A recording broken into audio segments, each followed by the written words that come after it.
The transport shuttle's engines hummed with the low vibration of quantum drives as Jace Velen pressed his face against the reinforced viewport. Beyond the transparent aluminum stretched the void of space, punctuated by the harsh geometric lines of Nexus Prime Academy. The station hung like a metallic predator against the star field, its angular surfaces bristling with sensor arrays and defensive emplacements. Unlike the graceful curves of human architecture, this structure spoke of efficiency and intimidation. Every line designed to remind visitors that they were entering alien territory. Jace's fingers traced the condensation on the viewport as he studied his new home. The Academy consisted of 5 interconnected rings, each rotating at different speeds to simulate various gravity conditions. Docking bays gaped like mouths along the central hub, swallowing incoming vessels with mechanical precision. Warning. Lights pulsed in patterns his human eyes couldn't fully decode, but their meaning was clear enough. This was not a place for the weak. The shuttle's pilot, a Catherian with serpentine neck extensions, turned to regard him with multifaceted eyes. First human to ever set foot in Nexus Prime, she hissed through her translator collar. Many of us wagered you would not come. Fear, we assumed, would keep your species away. Jace pulled his worn duffel bag closer to his chest. Inside were the few personal items he'd been permitted to bring. A photo of his family, a worn copy of Marcus Aurelius's Meditations, and a small piece of earth granite his father had pressed into his hand before departure. Fear doesn't make the decision go away, he replied quietly. It just makes it harder. The pilot's head tilted in what might have been amusement or confusion. Your species speaks in riddles. Perhaps that is why the Council selected you for this experiment. As they approached the docking bay, Jace caught sight of other vessels, sleek Valdorian interceptors with their distinctive energy wings, the brutalist cargo haulers of the Threnody Empire, and something else, a massive, organic-looking ship that seemed to pulse with bioluminescent veins. Each vessel represented a different member of the Coalition, each species having contributed their finest young minds to the Academy's brutal curriculum. The docking sequence initiated with a series of mechanical clanks and hisses. Through the viewport, Jace could see the reception bay filling with figures his future classmates. Towering Threnody warriors with their stone-like exoskeletons stood alongside graceful Valdorians whose crystalline formations caught and refracted the station's artificial lighting. Near the back lurked shapes he couldn't immediately identify, creatures whose evolutionary paths had diverged so far from humanity that they seemed more machine than biology. Remember, human, the pilot said as the airlock cycled open, the Academy does not coddle. It forges. What emerges either bears the strength of refined metal or the brittleness of overheated glass. Your species. She paused, studying him with those alien eyes. Your species remains untested. Jace shouldered his bag and stepped toward the airlock. The recycled air of the station hit him immediately thinner than Earth's standard, carrying the metallic tang of recycled atmosphere and something else, something organic that made his human hindbrain whisper warnings. As he crossed the threshold into Nexus Prime, conversations in a dozen alien languages fell silent. Hundreds of eyes, in configurations he'd never imagined, turned to study him. In the center of the reception bay stood a figure that commanded immediate attention. Commander Zephys of the Threnody, his reputation preceding him like the bow wave of a dreadnought. The creature stood nearly 3 meters tall, his exoskeleton bearing the ritual scars that marked him as a veteran of the frontier wars. When he spoke, his voice carried the authority of someone who had never known defeat. "Cadets," he rumbled, the sound carrying easily through the bay's acoustics, "behold your newest classmate, the first human to join our ranks." His compound eyes fixed on Jace with unsettling intensity. "Many of you have expressed curiosity about this development. You will have ample opportunity to satisfy that curiosity in the days to come. The commander's words carried an undercurrent that made Jace's skin prickle. Around him, alien faces regarded him with expressions he couldn't fully read, some curious, some dismissive, others calculating. He felt like a specimen under a microscope, every breath and heartbeat monitored and catalogued. The human will be assigned to third cohort, Commander Zephy's continued. Standard protocols apply. The Academy's mission remains unchanged, to forge the Coalition's future leaders through trial, tribulation, and transformation. Whether our human friend possesses the constitution for such forging. The pause stretched like a held breath. Time will tell.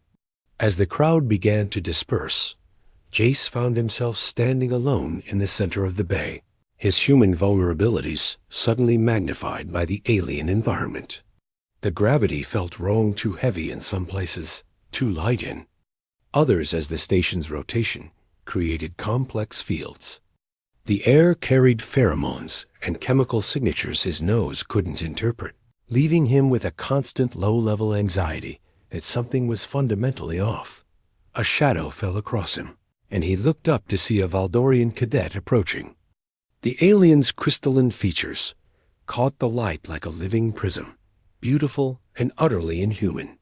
When she spoke, her voice carried harmonics that resonated in his bones.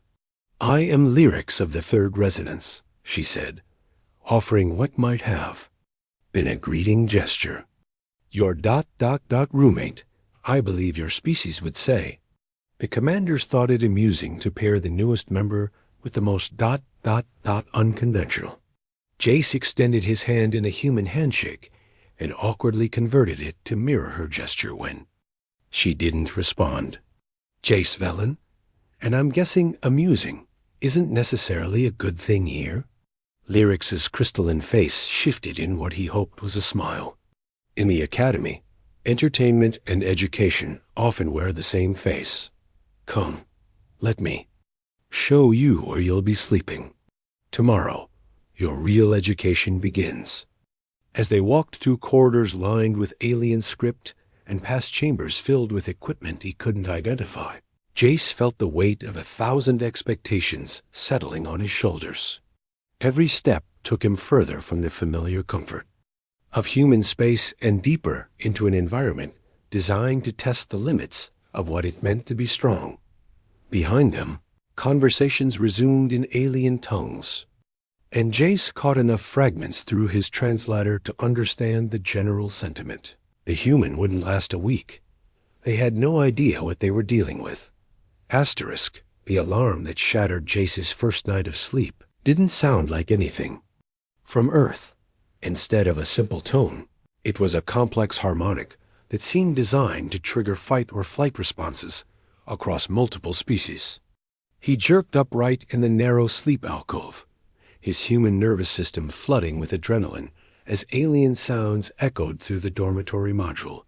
Lyrics was already moving with fluid grace, her crystalline form seeming to absorb and redistribute. The harsh artificial lighting. "First trial begins now," she said without looking at him. "Dress quickly. The commanders do not appreciate tardiness." Jace fumbled into the standard issue exercise gear, a form-fitting suit that adjusted to his human physiology but felt alien against his skin. Around him, other members of third cohort were emerging from their alcoves. A massive threnody whose exoskeletons scraped against the doorframe, 2 Catherian twins who moved in perfect synchronization, and something that looked like a mobile plant but radiated an aura of dangerous intelligence. The corridor outside buzzed with activity as hundreds of cadets made their way toward the trial chambers. Jace found himself swept along in a current of alien bodies, each moving with the confidence born of evolutionary specialization. The threnody strode forward with the measured pace of creatures bred for endurance, while the Valdorians seemed to glide rather than walk. Even the plant-like being moved with purpose, its root feet finding purchase on surfaces Jace hadn't even noticed. The trial chamber was a vast spherical space at the station's core, its walls lined with observation decks where instructors and senior cadets could watch the proceedings. In the center, a complex three-dimensional obstacle course hung suspended in zero gravity, a maze of moving platforms, energy barriers, and challenges that shifted configuration every few seconds. Commander Zephyr stood at the primary observation deck, his massive form silhouetted against the chamber's lighting. When he spoke, his words carried clearly through the chamber's acoustics. Today's exercise, adaptive navigation. Each cadet will traverse the course while it adjusts to counter their species' natural advantages. The human ... His compound eyes found Jace in the crowd. ... will face the standard configuration, as we have no baseline for his species' capabilities. The implications hit Jace like a physical blow.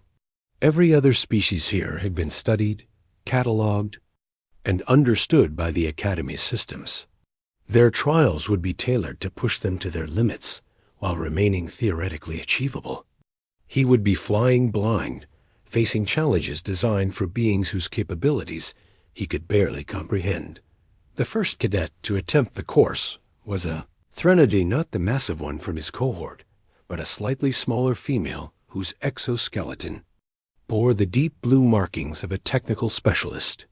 She launched herself into the zero-gravity environment with practiced ease, her species' natural ability to operate in vacuum serving her well.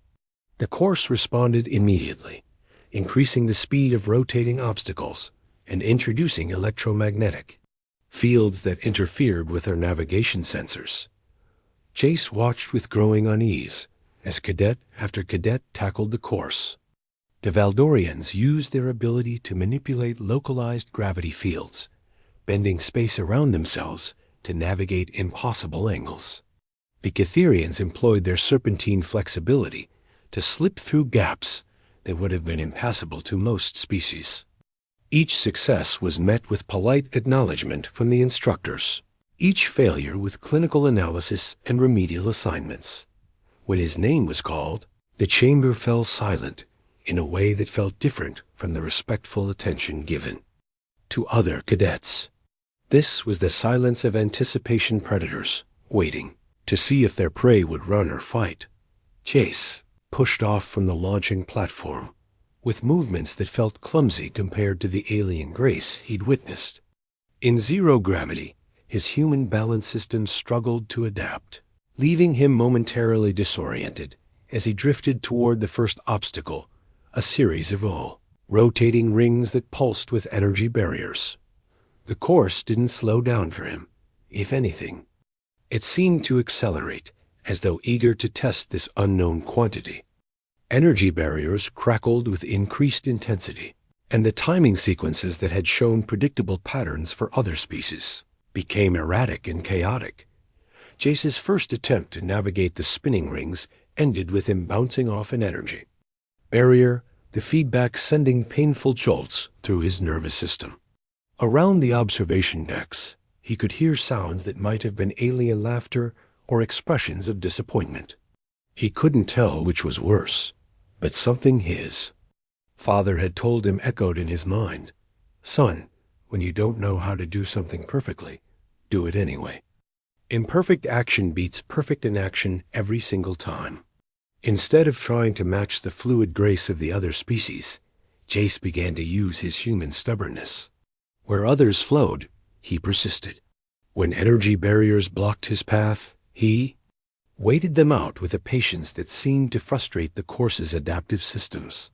His progress was slow, ungraceful, and punctuated by painful mistakes, but it was progress nonetheless.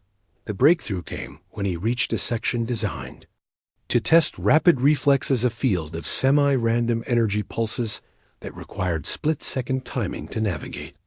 Every other species had relied on enhanced reaction speeds or predictive algorithms. Jace tried something different. He stopped trying to react and started trying to observe. Humans, he realized, were pattern recognition machines. Not the fastest, not the strongest, but capable of finding order in chaos through sheer bloody-minded persistence. He began to see the underlying rhythm in the energy pulses, the subtle patterns that the course's designers had programmed to prevent pure random chance from creating impossible sections. His movement through the pulse field wasn't elegant, but it was effective. He emerged bruised and exhausted, but intact, having found a path that none of the other species had considered. The patient observation of a persistence hunter. The chamber remained silent as he completed the course, but the quality of that silence had changed. The predatory anticipation had been replaced by something else, uncertainty, perhaps, or the beginning of a grudging respect. Commander Zephys' voice cut through the quiet. Time, 47 minutes, 18 seconds. Technique, unconventional. Status, complete. A pause that seemed to stretch forever. The human has demonstrated that effectiveness and elegance are not synonymous. Tomorrow's trials will account for this development. As Jace pushed off from the final platform and drifted back toward the exit, he caught glimpses of alien faces in the observation decks. Some showed disappointment, others surprise. But in a few, he saw something that made his chest tighten with unexpected emotion. The first faint glimmers of curiosity about what humans might be capable of. Later, back in the dormitory, Lyrics approached him as he tended to the burns and bruises from his encounter with the energy barriers. "Your species," she said, her crystalline features shifting in the low light, "does not process pain the way others do." Jace looked up from applying a healing gel to a particularly nasty burn on his forearm. "How do you mean?" "Other species, when injured, they modify their behavior to prevent repetition of the injury. You seem to accept it as part of the process." He considered her observation as he sealed the medical patch. "Maybe that's because humans learned early that some things are worth the pain. The question isn't whether it hurts, it's whether what you're trying to achieve is worth enduring the hurt." Lyrics's head tilted in a gesture he was beginning to recognize as thoughtful consideration. An interesting philosophy. We shall see if it serves you well in what comes next. As the lights dimmed for the sleep cycle, Jace lay in his alcove, listening to the alien sounds of his dormmates settling in for the night. Through the thin walls, he could hear conversations in languages his translator couldn't fully decode. But the tone was universal. They were talking about him. Tomorrow would bring new challenges, new opportunities to prove himself or fail spectacularly. But tonight, he had successfully completed his first trial, not by being the fastest or strongest or most graceful, but by being the most persistent. It was a small victory, but it was his. And sometimes, small victories were how you built the foundation for larger ones. The psychological evaluation chamber felt like a trap even before the door sealed behind him. Unlike the vast trial spaces where physical challenges played out under direct observation, this room was intimate, claustrophobic, designed to strip away external distractions and force cadets to confront their inner limitations. Jace had expected this. Every military academy, human or alien, included psychological warfare training. What he hadn't expected was the sophistication of the apparatus surrounding him. Neural interface nodes that could read bioelectric patterns, atmospheric processors capable of releasing stress pheromones, and holographic projectors that could create sensory experiences indistinguishable from reality. Instructor Vex High entered through a secondary portal, her Mindweaver heritage immediately obvious in the tentacle-like neural appendages that crowned her skull. Her species had evolved on a world where psychic communication was as natural as verbal speech, making them uniquely qualified to probe the mental defenses of other beings. The translator around her neck remained silent. Mindweavers could communicate directly with most species' nervous systems. When she spoke inside his mind, her voice carried harmonics that made his teeth ache. "Human Jace Velen, your species presents an interesting challenge. Most beings' psychological structures follow predictable patterns based on evolutionary pressures. But humans, a mental touch felt invasive, like fingers rifling through his memories. Humans appear to have developed beyond simple survival patterns. Jace forced himself to remain still as alien thoughts pressed against his consciousness. During his preparation for the academy, Earth's xenopsychologists had warned him about Mindweaver techniques, but experiencing them firsthand was like trying to hold water in cupped hands. The harder he concentrated on maintaining mental barriers, the more his thoughts seemed to leak away. Your first test begins now. The chamber around him dissolved, replaced by a perfect reproduction of his childhood home in Colorado. Every detail was flawless. The scuffed hardwood floors, the smell of his mother's coffee brewing in the kitchen, the way afternoon sunlight streamed through windows that faced the Rocky Mountains. It was so perfect that for a moment, homesickness hit him like a physical blow. Then he noticed the variations. His family photos showed faces that were almost right, but wrong in subtle ways, eyes slightly too far apart, smiles that didn't quite reach the correct expression. The familiar comfort of home became unnerving as his brain struggled to process the deliberate imperfections. Asterisk. Tell me about failure. Human-JACE-VELA. In Dot, his younger self materialized in the living room, not a hologram, but a construct so detailed it carried the awkward uncertainty he remembered from adolescence.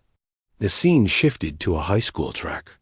Meet where he'd collapsed during his first marathon attempt, his body giving out at mile 20, with his father watching from the stands. The humiliation washed over him with renewed intensity, but something felt wrong about the memory.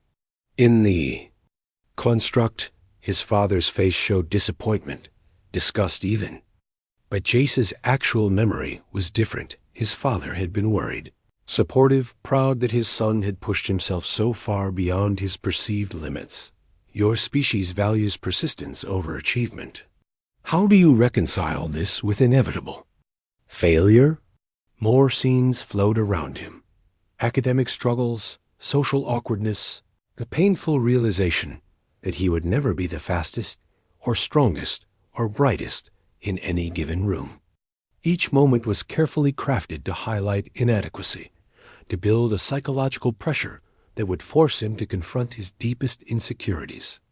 But with each scene, Jace found himself analyzing the construction rather than becoming lost in the emotion. The Mindweaver was skilled, but she was working from incomplete data, external observations of human behavior without understanding the internal framework that made that behavior comprehensible. Interesting.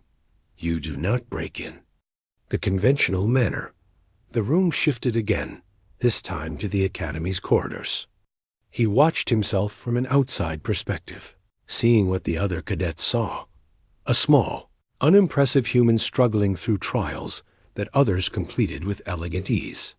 The perspective was cruel, emphasizing every stumble, every moment of confusion, every instance where his alien classmates had to wait for him to catch up. They mock you. Behind their polite silence, they count the days until you admit defeat and return to your primitive homeworld. But that wasn't quite right either. Jace had been observing his classmates carefully, and while some clearly considered him inferior, others had begun showing signs of curiosity. Lyrix's questions about human pain tolerance, the way the Threnody twins had started modifying their stride to walk with him instead of past him, the plant being whose name he still couldn't pronounce, but who had begun offering subtle assistance. During equipment checks, your defensive mechanisms are unconventional. The psychological assault continued for what felt like hours. Instructor Vex High probed every angle she could conceive. Fear of inadequacy, shame over physical limitations, anger at being used as a political symbol rather than accepted as an individual. Each attack was met not with the expected emotional breakdown, but with analysis. Humans, Jace realized, had something most species lacked: the ability to simultaneously experience an emotion and observe themselves experiencing it.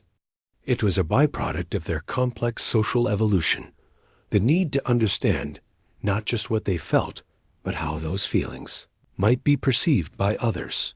Fascinating. Your species appears to have developed metacognitive awareness as a survival trait. The mental contact began to feel different, less invasive, and more collaborative. Through their connection, Jace could sense Instructor Vex High's professional excitement as she encountered something genuinely novel. Her probes became more exploratory than destructive, mapping the contours of human psychological architecture. One final test, human-JACE-VELAN, the chamber reformed into the Academy's memorial hall, space he'd never seen, but somehow recognized.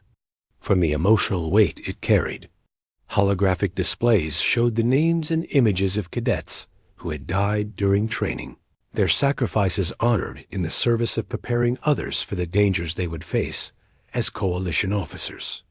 New name appeared on the wall, Jace Villan, with dates indicating he had died during psychological evaluation. The hologram showed his body being prepared for return to Earth, his family receiving notification of his failure to adapt to alien conditions. How does it feel to know you will be forgotten? That your species will be judged by your failure? But instead of despair, Jace felt something unexpected: relief. The construct was so far from his actual psychology that he almost laughed. Humans didn't fear being forgotten. They feared not mattering. The difference was subtle but crucial. "You're measuring the wrong thing," he said aloud, his voice carrying clearly in the chamber's acoustics. Human psychology doesn't center on individual achievement or survival. We're pack animals. What matters isn't whether I succeed or fail, it's whether what I do here makes it easier for the next human to succeed. The mental contact went silent, and for a moment, Jace wondered if he'd somehow offended or confused the Mindweaver. Then Instructor Vex High's voice returned, but this time through the translator rather than direct neural contact. "Explain. Every failure teaches us something about the limits of our approach. Every success proves that those limits can be overcome. Whether I graduate from this academy or wash out in the first week, the data from my experience will be analyzed by human psychologists and used to better prepare whoever comes next. Individual humans are replaceable. Human progress is not." The chamber systems powered down, revealing Instructor Vex High studying him with eyes that held a deeper intelligence than he'd initially recognized. Her neural appendages twitched in, patterns that might have been amazement or concern. "Your psychological evaluation is complete," she announced formally. "Results. The human demonstrates unusual resistance to standard psychological warfare techniques, not through mental rigidity, but through a form of distributed emotional processing that appears to be species-specific." She paused, then added, "Something that wasn't part of the formal evaluation. Your species may prove more adaptable to Coalition service than we initially projected." As Jace left the evaluation chamber, he felt the weight of alien attention once again. But this time, it felt different. Word would spread that the human had not only endured psychological evaluation, but had somehow turned it into a teaching experience for the EVALUATOR dot in the corridors. Conversations in alien languages followed his passage, and he caught enough fragments to understand that opinions about his prospects were beginning to shift. He was still seen as weak, still regarded as an experiment, but now there was an undertone of curiosity about what other surprises human psychology might contain. That night, as he settled into his alcove, Jace reflected on the day's lessons. He hadn't won success in the academy, wasn't measured by individual victories. But he had endured, and in enduring, he had demonstrated something about human nature that the academy's instructors hadn't expected. Tomorrow would bring new challenges. But tonight, He was content with the knowledge that he was slowly, methodically, proving that humanity deserved its place among the stars, not because they were the strongest or fastest or most brilliant, but because they possessed something unique, the ability to transform suffering into progress, one stubborn step at a time. The combat simulation arena was a sphere of programmable matter suspended within the Academy's primary training ring, its walls capable of forming any environment the instructors desired. Today, it had been configured to resemble the ruins of Kepler Station, a coalition outpost that had fallen during the frontier wars, its twisted metal corridors and hull breaches serving as a monument to the price of unpreparedness. Jace checked his equipment one final time, a standard pulse rifle calibrated for his human physiology, basic armor that felt reassuringly heavy against his shoulders, and a tactical display that would translate alien script into readable English. Around him, his squad mates from 3rd Cohort performed their own preparations with the fluid efficiency of beings bred for warfare. Squad leader Thranks was a classic example of his species, 2.5 meters of armored chitin and controlled aggression, his exoskeleton bearing the ritual scars that marked him as descended from warrior caste families. When he spoke, his translated voice carried the authority of someone who had never doubted his place in the universe's hierarchy. Today's scenario: hostile boarding action. Coalition Marines are trapped in station control while enemy forces advance through the primary corridors. Our objective: reach the Marines and establish a secure perimeter. His compound eyes swept across the squad, pausing slightly longer on Jace. This exercise tests not individual capability, but squad cohesion under pressure. Weakness in one member compromises the entire unit. The message was clear enough. Jace had managed to complete individual challenges through persistence and adaptability, but this would require him to keep pace with beings whose physical capabilities far exceeded his own. One human struggling to keep up could get everyone killed. The simulation began without fanfare.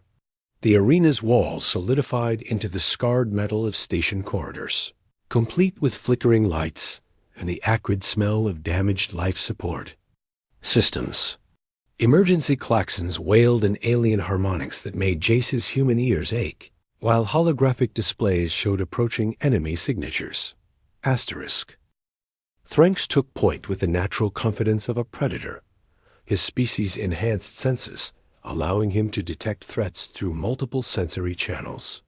Behind him, Lyrics moved with crystalline precision, her ability to manipulate localized gravity fields making her nearly impossible to target accurately. The Catherian twins flanked the formation with serpentine grace, their flexible bodies allowing them to navigate the debris-strewn corridors without breaking stride. Jace found his position at the rear of the formation, theoretically responsible for watching their back trail, but realistically placed where his limitations would cause the least immediate danger. It was a sound tactical decision, but it stung nonetheless. The first enemy contact came without warning. Holographic constructs representing syndicate raiders, materializing from concealed positions along the corridor walls. The squad reacted with trained precision, each member finding cover and returning fire with weapons optimized for their species capabilities. JAC. He dove behind a chunk of twisted bulkhead as energy bolts seared the air where he'd been standing. His human reflexes felt sluggish compared to his squadmates' responses, his pulse rifle's targeting system struggling to lock onto enemies that moved within human speed. But as he watched the engagement develop, he began to notice patterns that his alien companions seemed to miss. The enemy AI was good sophisticated enough to adapt to each squad member's fighting style. It had already begun countering Thranks' aggressive advances and Lyrics' gravity manipulation. But it was reacting to each individual threat separately, treating the squad as a collection of capable opponents rather than a coordinated unit. Thranks. He called over the squad communication channel, The AI's treating us like solo fighters. It's not accounting for combined tactics. Human Jace speaks truth, came an unexpected voice one of the Catherian twins, her translator rendering surprise in mechanical tones. Enemy responses show individual threat assessment only. The realization seemed to ripple through the squad. Thranx's aggressive charge became a coordinated advance, with Lyrics using her gravity manipulation to enhance his momentum rather than simply protect herself. The Catherian twins began weaving through the formation like living cables, their flexible bodies creating unexpected firing angles that the AI couldn't predict. Jace found his role in the new dynamic, not the weakest link, but the pattern analyst. His human brain, evolved for social coordination and long-term planning, excelled at seeing the connections between individual actions. He began calling tactical observations that allowed his squadmates to amplify each other's capabilities. Breakthrough came during the final assault on station control. The enemy AI had prepared a devastating crossfire that should have decimated any conventional attack. But Jace saw something the others missed: a temporal gap in the firing pattern, a brief window where multiple enemy positions would be cycling, their energy weapons simultaneously. "Mark," he called, his voice steady despite the adrenaline flooding his system. 3-second window starting ... now. The squad moved as one. Thranx's charge drew enemy fire while Lyrics redirected gravity to accelerate the Catherian twins through an impossible trajectory. Jace's own contribution was modest: a few precisely placed shots that distracted key enemy positions, but it was perfectly timed to support the others' actions. When the simulation ended with coalition victory, the squad stood in the suddenly quiet arena breathing hard and checking their equipment. But something had changed in their dynamics. The casual dismissal Jace had grown accustomed to was gone, replaced by something that felt like acceptance. "Your species sees differently," Thranx announced, his translated voice carrying undertones of respect. Not better vision, not enhanced senses, different perspective entirely. Lyrics approached him with her characteristic gliding motion, but this time she stopped within the conversational distance that humans preferred, rather than maintaining the formal separation of earlier interactions. In crystalline formations, we call it structural awareness, the ability to perceive how individual elements combine to create emergent properties. Your contribution to squad cohesion suggests humans may possess natural tactical integration abilities. The commendation felt good, but what happened next felt better. As they left the simulation arena, other squads fell into step with them, alien voices asking questions about human tactical doctrine and squad coordination principles. Word had apparently spread the third cohort had achieved one of the highest scores in the scenario's history, and Jace's role in that success hadn't gone unnoticed. In the corridor outside the arena, they encountered Commander Zephy's conducting a post-exercise debrief with senior cadets. His massive form dominated the space, but when he noticed Jace among the passing groups, he gestured for him to approach. "Human cadet," the commander's voice rumbled through the translator, "your squad's performance has been noted." Squad leader: "Thranx reports that your species demonstrates unexpected competence in tactical integration. Explain." Jace felt the weight of attention from dozens of alien eyes, but this time it didn't feel predatory. "Humans evolved as pack hunters, sir.